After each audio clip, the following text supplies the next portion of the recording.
I'd like to order lunch for the next 10 years. Is that possible? On the brink of closing, my family's diner was in a tough spot.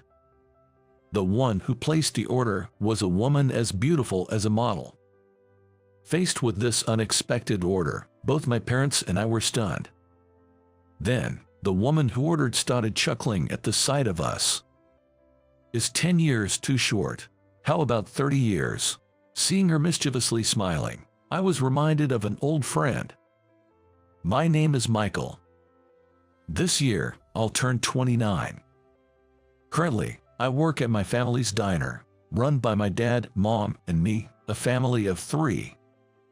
We're not rich, but we're happy. Our diner is a local eatery, frequented occasionally by my high school classmates. I grew up in this neighborhood.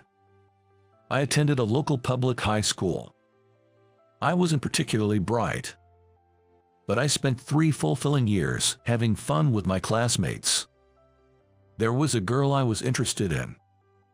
Her name was Emily, and we were in the same class for 3 years.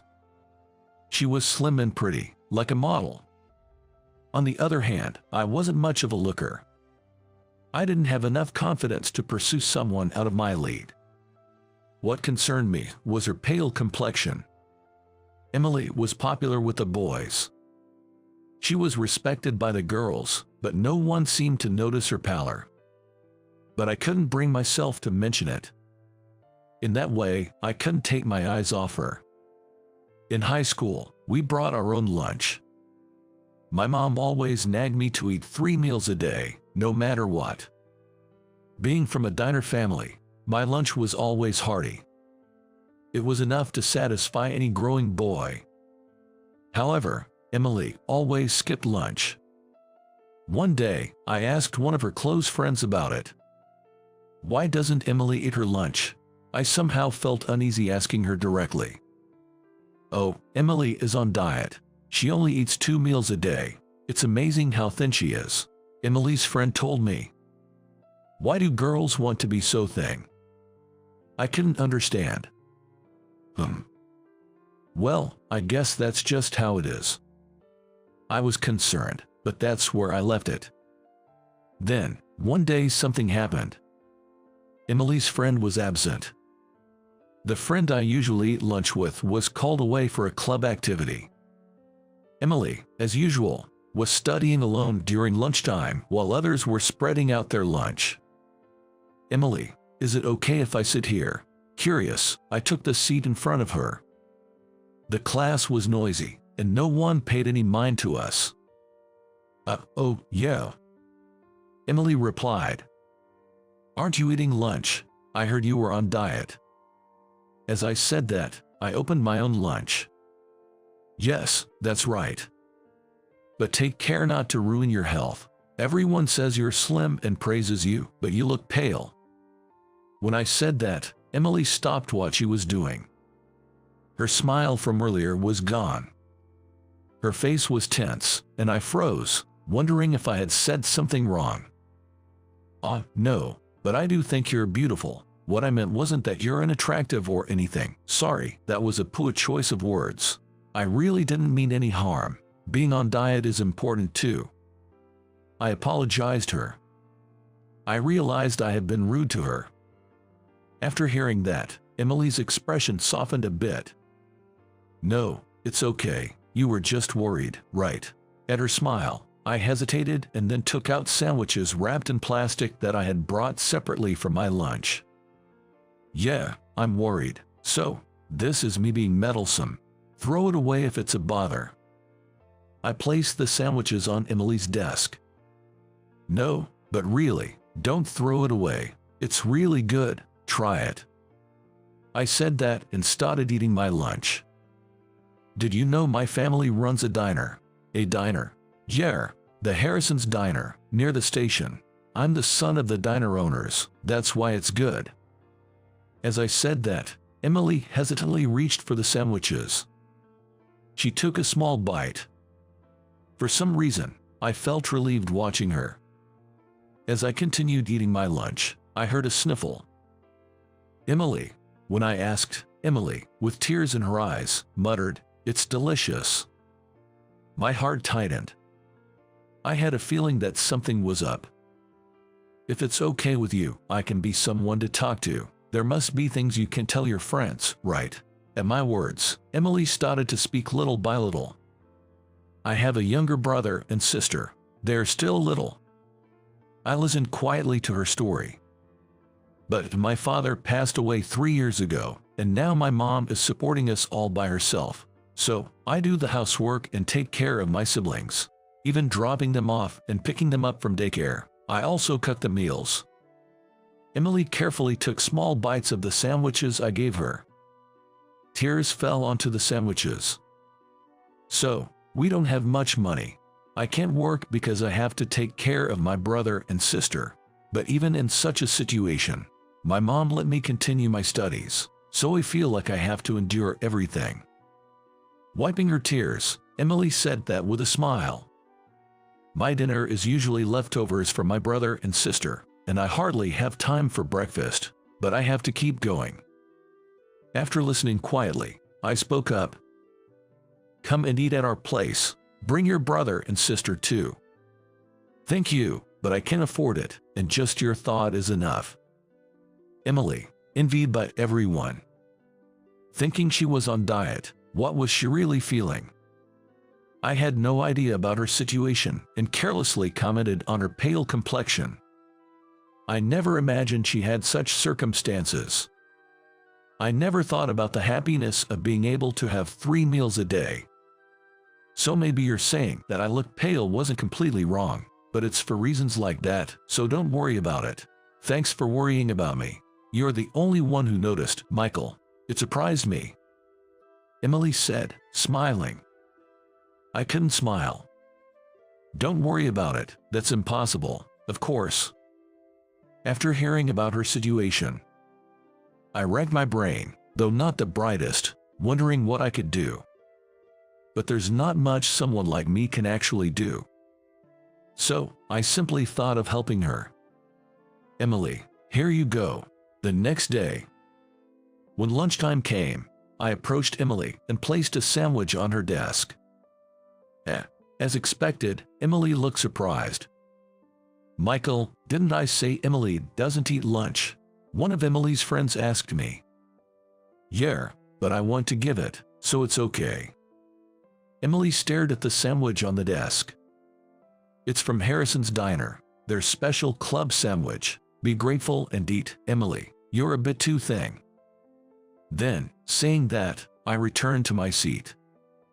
Is it okay? Was it unnatural?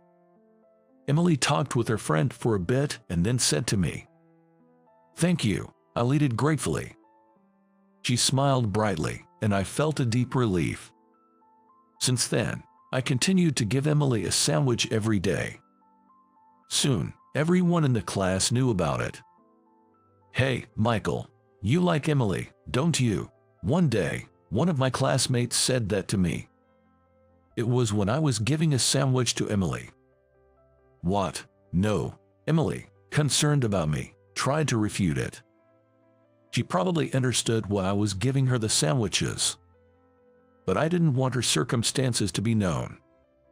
Is it a problem? The whole class buzzed at my words. You're silly, right? If you're trying to impress Emily, there are better things than carbs every day. If you really liked her, you wouldn't do that. The classmate mocked and ridiculed me. But I retorted. I'm the son of the Harrison Diner. I'm just giving her the sandwiches I think are most valuable. At that, the classmate tried to mock me again, but Emily's friend countered with a solid argument. It's none of your business, right? Thanks to that, no one else said anything to me. Emily kept saying, I feel guilty, and that's enough. But I said, if you don't eat it, just throw it away, and continued giving her sandwiches until graduation. I thought doing anything more would surely burden Emily, so that was all I felt I could do. Until graduation, no one discovered Emily's family situation. I sometimes worried that my actions were a nuisance, but on graduation day, her words to me, I will never forget your kindness, meant everything. Afterward, I went to culinary school. I got my chef's license and started my journey as a cook, aiming to protect our precious family diner, Harrison Diner. After graduating, I got a job at a traditional American restaurant. There, I learned the basics of American cuisine. I could have joined a family business right away, but my dad was still active. Mom was also working hard alongside Dad. It didn't seem like there was a role for me yet, and Dad's words, "Don't waste the chance to learn," allowed me to acquire skills I wouldn't have learned at home. After working at the restaurant for about 5 years, I returned home. At first, there were clashes with Dad over the differences between the traditional restaurant and our diner. I complained about how the stock was made or got scolded for changing the seasoning on my own. But fundamentally, whether it was the restaurant or our family diner, Dad, Mom, and I were the same. We all just wanted our customers to enjoy delicious food, that's all. This isn't a fancy restaurant. Customers come here for good food, not just fancy stock. I know your stock is tasty, but if it increases costs, we have to change our prices. We have our own way of doing things. Don't compare us to others. That's not why I told you to learn, Dad said. These words made me reflect deeply. Without realizing it, I had been comparing our diner to the restaurant. I was trying to change what was good about our place. Sorry, I was wrong, I apologized. Dad silently accepted my apology. Seeing this, Mom just quietly smiled, looking pleased. From then on, I saw Dad as my master and learned cooking from him. Of course, my experience in the restaurant wasn't wasted. I learned to make dishes using stock ingredients and to add vegetable scraps to the stock, among other things. The stock has more depth now, Dad acknowledged. We became partners in protecting Harrison Diner. But those days didn't last long. Though we were in a prime location near the station, the competition was fierce. Just about 2 years ago, a fast food chain opened, and about a year ago, a family-style restaurant. The arrival of these two competitors clearly dealt a major blow to our business. Office workers preferred the quick service of the family-style restaurant, and students liked the hearty meat and fried food of the fast food chain. To adapt, we introduced quick-serve pasta and started offering takeout, including fried food combos aimed at students. However, we couldn't compete with the chain stores that offered cheaper meals due to their bulk purchasing power. This diner, where I grew up since I was little. As I grew older, I worked alongside Dad, trying various strategies to keep it going. But the number of customers dwindled, and we had many days that felt like we were closed even when we were open. Our regulars and friends who occasionally visited would say, "Don't give up, and keep going," but it was hard to know what more we could do. That day, we had no customers at all. The diner was eerily quiet during lunchtime. "Maybe we should close the diner." I said that, and Dad responded, "Yeah, I think so. We've reached our limit." His voice, resigned and sad, echoed in my heart, and Mom just looked down. I felt like crying seeing the two of them like that. "Sorry, I know, you did your best, but sometimes things just end, no matter what." Dad patted my shoulder. He was probably more inclined to cry than I was. The silence was broken by the sound of the door opening. We instinctively looked up. "Hello," I said brightly, as if to blow away the heavy air from earlier. Even if we were closing, I wanted to cherish every customer until the very end. "Hello, how are you?" echoed Dad and Mom, also brightening up. The person who entered wasn't a regular. She was a slender, beautiful woman I didn't recognize. "Please, have a seat here," Mom offered. As she removed her sunglasses, the woman said, "No, I'm not here for a meal." Dad, Mom, and I froze at her words. Then, the woman looked at me and smiled. "I'd like to order lunch for the next 10 years, is that possible?" I blurted out, surprised. Both of my parents were equally stunned by this unexpected order. Then, the woman chuckled at our reaction. "Is 10 years too short? How about 30 years? She joked with a mischievous smile. That smile triggered a memory in me. Hee, it's been a while, Michael." It was her. I stepped forward. "Emily, is that you? Wow, it's been so long." Yes, the beautiful woman was Emily. The same classmate I used to give sandwiches to in high school. The unexpected reunion filled me with joy. "Mom, make some coffee. Come on, have a seat," I urged, but Emily laughed. "I'm not here for a meal. I wanted to order some lunch." I tilted my head in confusion. While Mom prepared the coffee, we sat facing each other at the table. "What do you mean? And what are you up to now? Are you doing well?" I asked, and Emily replied, "You didn't know. I'm kind of a celebrity now." A celebrity. Emily began her story about her life after graduating from high school. Apparently, she was introduced to a cooking class by a senior at the company where she worked as an office clerk. The class focused on nutritious and budget-friendly cooking. Being new, the class offered her a spot as a monitor.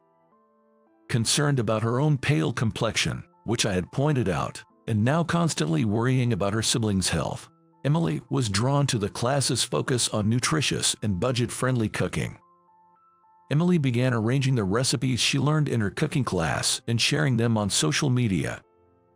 Of course, she knew there were people who couldn't afford to attend cooking classes. So, she thought that by sharing her knowledge, she could help someone.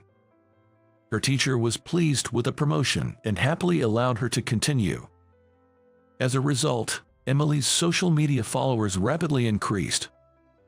This led to a book deal with a publisher, where she co-authored a recipe book with her cooking teacher. "Well, that's amazing," I said, smiling. I was genuinely happy for her. It seems like Emily's success is telling me that what I did was not a mistake. Well, it might be a bit of pride on my part. And now, I'm a YouTuber and a culinary researcher, doing my own broadcasts, she added. "A YouTuber?" I exclaimed, surprised, and Emily laughed. "Is it that surprising? The idea of being a YouTuber often implies being quite famous." It made sense when Emily mentioned she was somewhat of a celebrity. She seemed like someone from a different world. That made her reason for being here even more puzzling. She must have sensed my confusion and explained. Emily said, "Actually, a girl from our class, who I was close with, told me that Harrison Diner was going through tough times. I wanted to see if there was anything I could do, so I came today." I see. Thank you," I said, expressing my gratitude. Emily then said, "I should be the one thanking you. You don't know how much you helped me back then. It wasn't just the sandwiches, but also your thoughtfulness and kindness." I looked up at her. "The person I am today is because of you, Michael. You pointed out my pale complexion and provided those sandwiches from here. So, for this diner, I'll order for 10 years, 20 years, however long it takes. Now it's my turn to help you." Tears welled up in my eyes. "Thank you," I managed to say, and she just smiled happily. "I'll deliver lunch every day," I promised. "Could you also make them for my brother and sister? They need lunch for school every day," she asked. Tears streamed down my face as I repeatedly nodded at her words. After that, Emily and I kept in regular contact. It wasn't just about the lunch. I didn't want to let this opportunity Emily gave me go to waste. Swallowing my pride, I asked Emily to teach me about cooking. I can't let pride waste an opportunity to learn, I thought. That was something Dad had told me after I graduated from culinary school. We started focusing on budget-friendly cooking to cut costs and creating nutritious meals to differentiate from other eateries. This approach attracted a younger clientele and, thanks to social media, brought in customers of all ages. Our diner regained its bustling atmosphere, and our business stabilized. Emily promoted Harrison Diner's secret recipes on her YouTube channel, which also brought us great publicity. We built a new friendship, supporting and being supported by each other. One day, while chatting, I said to Emily, "Hey, why don't you come and eat here with your brother and sister? You've been having our lunch, but you've never visited the diner, right? Your mom is welcome too." Emily was delighted by my invitation. Back in high school, I had once suggested, "Bring your brother and sister along." But at that time, Emily declined, saying she couldn't afford it. Of course, I never intended to charge her then or now. I just wanted to make her happy. On the day of closing, I opened the diner and cooked for the four of them.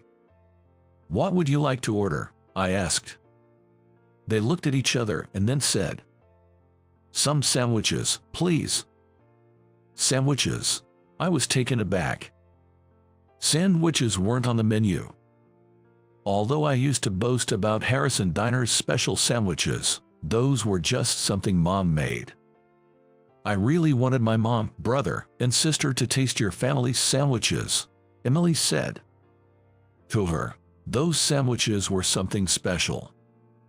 I smiled and served them a simple meal of sandwiches, soup, and salad. Watching them happily savoring the food was incredibly fulfilling.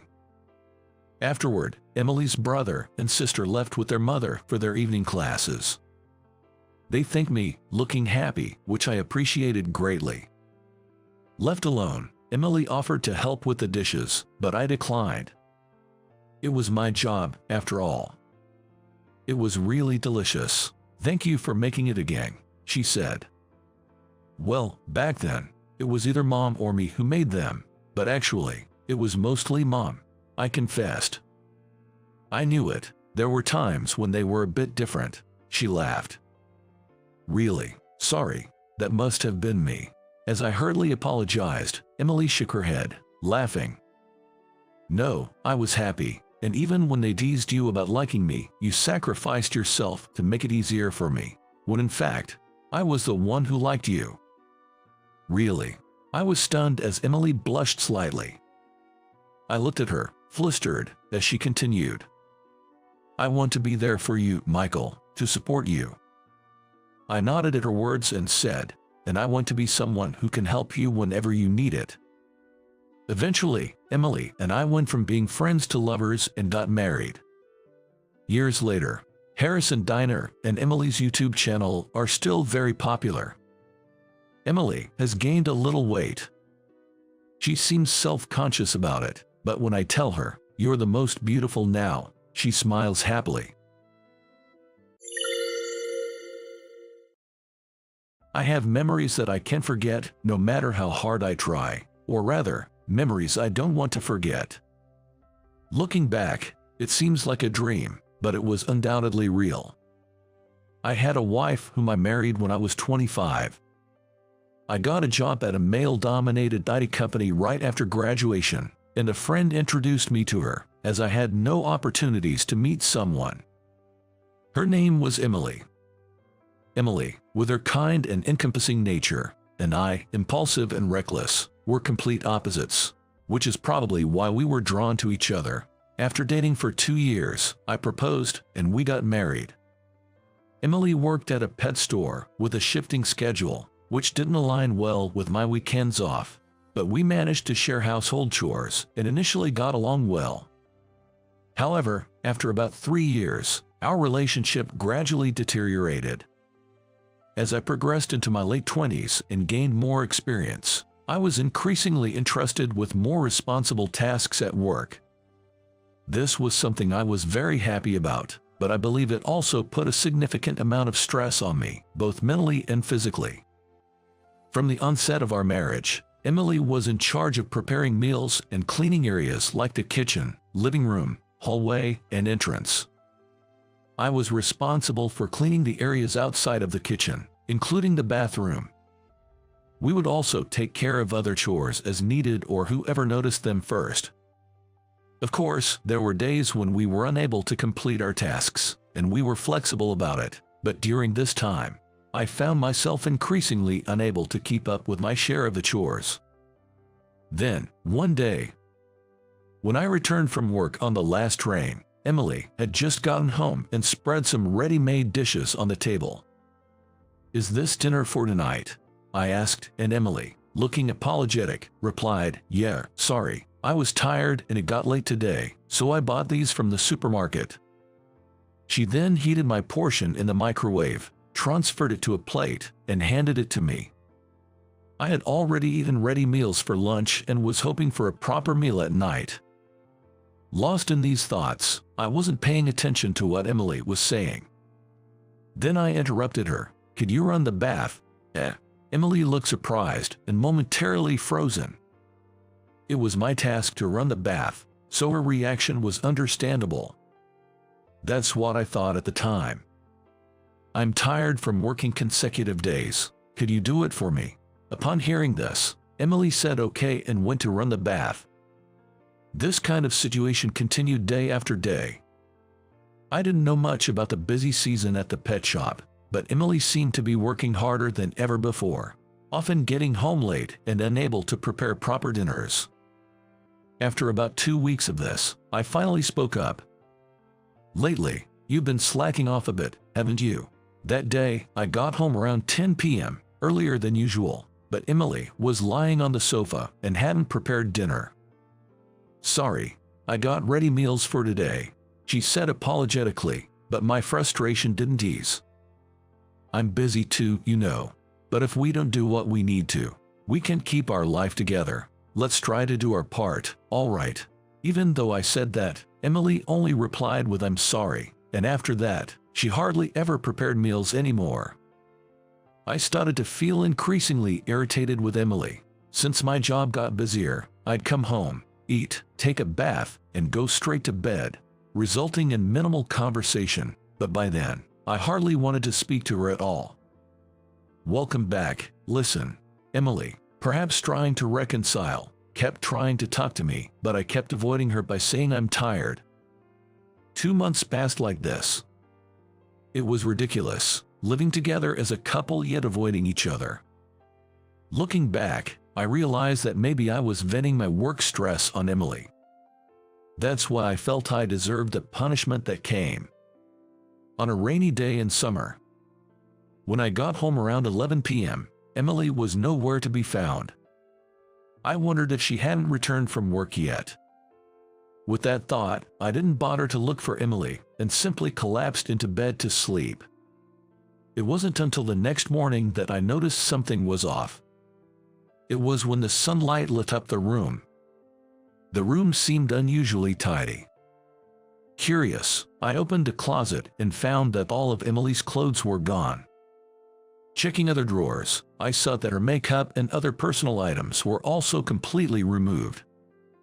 I went to the living room to check for a note, but there was nothing. Had she left because she was fed up with our constant arguing? Thinking this, I called Emily's cell phone. However, all I heard was a cold, automated voice saying, "This phone number is currently not in use." And just like that, my wife, Emily, had suddenly disappeared. I deeply regretted my recent behavior. Since I too had occasionally shirked my share of the chores due to being busy, I should have been understanding and said, "It happens to the best of us." I should have embraced Emily's attempts at reconciliation instead of pushing her away. I should have faced our issues together. It's true, you often only realize these things once you've lost them. But still, I thought, maybe she's just angry and will come back someday. When she does, I'll apologize properly. I was still naive at that point. A month passed since Emily disappeared. My busy work schedule finally slowed down, and I had more idle time than usual. This situation led to me spending more time than ever thinking about Emily, and I was haunted by the anxiety that she might not return. Then, in my mailbox, I found an envelope without a name on it. Since there was no stamp, it was clear that it had been delivered directly. After I got home, I opened the envelope to find something shocking inside. A divorce petition. For a moment, I thought it might be some kind of prank, but there was already Emily's signature on one side.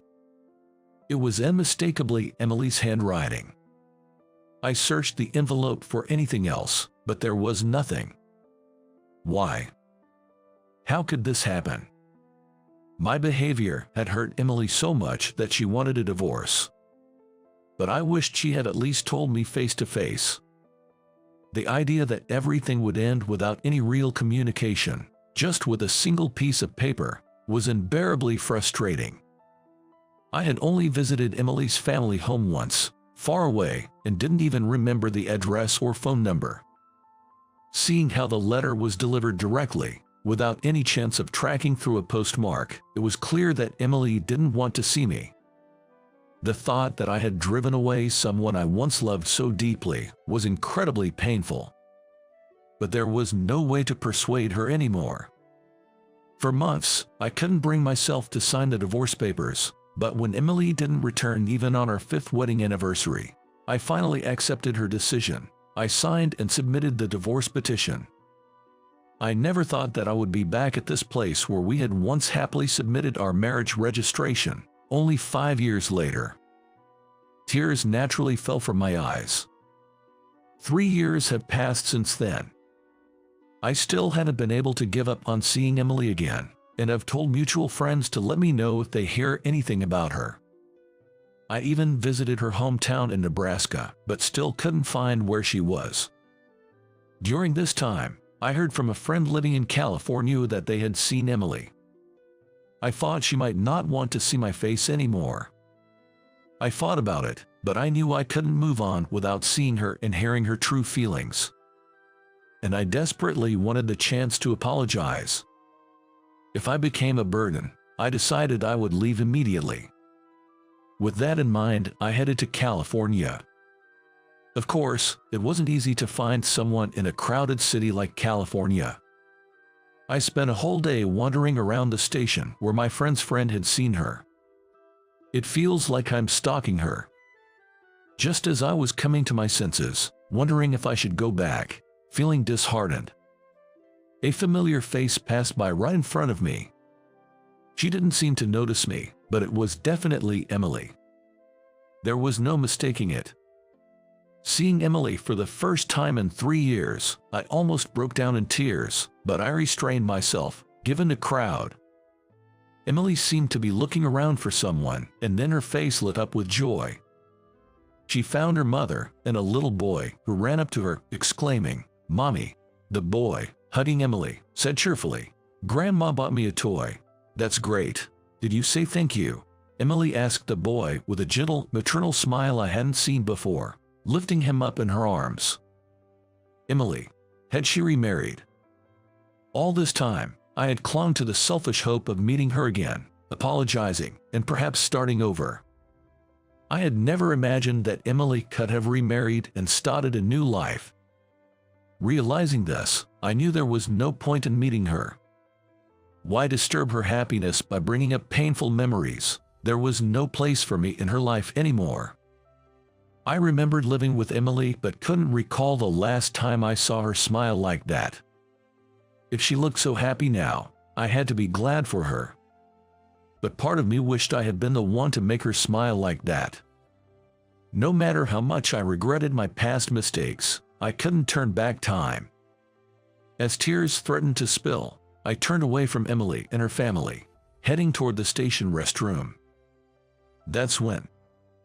"May I have a moment with you?" When I was called from behind and turned around, there stood Emily's mother. There was no sign of Emily or the little boy next to her, leaving me with a mix of relief and disappointment. "You are Nate, right?" she asked, recognizing me. "It's been a while," I replied. Emily's mother suggested we talk at a nearby cafe. As soon as we sat down, she apologized. "I'm sorry for what my daughter did 3 years ago." "No, I'm the one who should apologize for making Emily suffer," I said. I had so many questions. Why did Emily leave without a word? How is she living now? Was that boy really her child? But it felt intrusive to ask. Then Emily's mother asked, "Why are you here today?" But I couldn't immediately answer her question. I was worried that it might seem strange, even creepy, that I had come all the way to California to seek out Emily after we had separated 3 years ago. Yet, if I really wanted to see Emily, should I be honest about it? Once again, I found myself in a dilemma. Then, Emily's mother gently asked, "Did you come to see Emily?" Finally, I admitted, yes, I wanted to talk to her again, to apologize. Then, Emily's mother said something surprising. "Please, meet with Emily." Really, I thought for sure I would be rejected, thinking she had moved on to a new path in life. "But you need to do this, so you can both move forward," she said. Those words brought me both happiness and a twinge of pain. It felt as though she was saying she wanted her daughter to settle the past and find happiness in her new life. Eventually, Emily's mother said she would talk to Emily, and we arranged to meet at this cafe the next day at 2 p.m. I was happy to see Emily, whom I had longed to meet, but the thought that this might be the last time made me feel somewhat sad. The next day, as I waited at the promised place, Emily arrived. "It's been a while," she said, sitting down without looking at me. Maybe she really didn't want to see me. I knew that much since the moment she initiated the divorce. Determined not to have regrets, I decided to express my feelings. "Thank you for coming today. Since the divorce, no, since you left, I've been full of regret. I was so wrapped up in my own pain. I never tried to understand your feelings. I think that only made things harder for you. I'm truly sorry. I've wanted to apologize for so long." I apologized to her. Wait, look at me. I'm the one who should apologize for leaving silently. I didn't have the courage to confront the situation. Emily then shared her feelings from that time. We both became busy with work, and I knew we were drifting apart. I was probably just as self-absorbed. I had expected Emily to be more angry, so her calm demeanor surprised me. But that meant this was all in the past for her. In Emily's mind, it was a closed chapter. I realized that I was the only one who saw great significance in this reunion. As I thought this, back then, I was feeling unwell. This was news to me. I mentioned it a few times, but you seemed so busy. You probably don't remember. True to her words, I didn't recall at all. So, I couldn't prepare meals properly, and I just felt so down, thinking you were fed up with me. Hearing this, I remembered how Emily often lay down, unable to cook meals every day. "I'm sorry for not noticing. Are you okay now? Was it an illness?" Caught up in my own work stress, I hadn't even noticed Emily's health issues. I was the worst husband. That's why she divorced me. It wasn't an illness, I was pregnant. It took a while for my brain to process her words. What? That was all I could muster, sounding foolishly surprised. "It was your child," Emily said, tears welling up in her eyes. Really? Still shocked, I watched as Emily, tearfully, continued her story. "When I felt something was wrong, I went to the hospital and found out I was pregnant. I was so happy. I thought maybe this could bring us back to how we used to be, that this child could be the angel to reconnect us. I wanted to tell you as soon as possible and tried many times, but we never seemed to have a moment to talk properly. It felt like all the puzzle pieces were falling into place." Emily's ill health and her attempts to talk to me were all because she was pregnant with my child. Then I started feeling very alone. I wondered if you would be happy about the child, if I could be a good mother. I got scared of everything and talked to my mom. Initially, I didn't intend to leave. I just planned to stay at my parents' house for a few days. But I became too afraid to tack things out with you. I ran away. I'm so sorry for keeping silent about something so important all this time. Emily apologized again. "And the child?" I asked nervously. "It's a boy. He's 3 now and growing up healthy," she replied. "Was he the one with you at the station yesterday?" I think my voice was trembling. "Yes, that's right," Emily replied. Upon hearing her words, tears uncontrollably started flowing from my eyes. The image of that child, who had clung to Emily calling her mommy, was still vivid in my mind. That was my child. Before I knew it, I was holding Emily's hand. And without being able to hold back, I said, "Thank you." Hearing that, Emily also started crying. "I'm sorry for not realizing the pain you went through for our child and for behaving terribly. I was selfish, truly sorry. But I've always wanted to tell you this. If possible, if you can forgive me, I want to live with you again. I want to be the father of our child. Can you give me another chance?" The wait for Emily's response felt incredibly long. But then, Emily squeezed my hand back and said, "That's my line. Thank you." Afterward, Emily took me to her current home. Our son, Isaac, didn't act shy at all despite meeting me for the first time. "Dad, did you come from far away?" he asked, hugging me happily. Apparently, Emily had explained to Isaac, who had started to question why he didn't have a father like other families at kindergarten, that Dad is away on a long trip. Isaac even said, "Mom told me, Dad is kind and funny." Knowing that Emily and Isaac had kept my presence alive in their lives made me incredibly happy. Later, I returned to the headquarters and arranged to transfer to the California branch starting next spring. Until then, I would visit them by plane on weekends, but considering the 3 years we missed, it felt like a short wait. Soon, I believe, living a life with Emily and Isaac will feel normal again. But I will never forget that such an ordinary life is not something to take for granted. Having once fallen apart, I believe we are now bound by a stronger bond, and I start walking with my family again.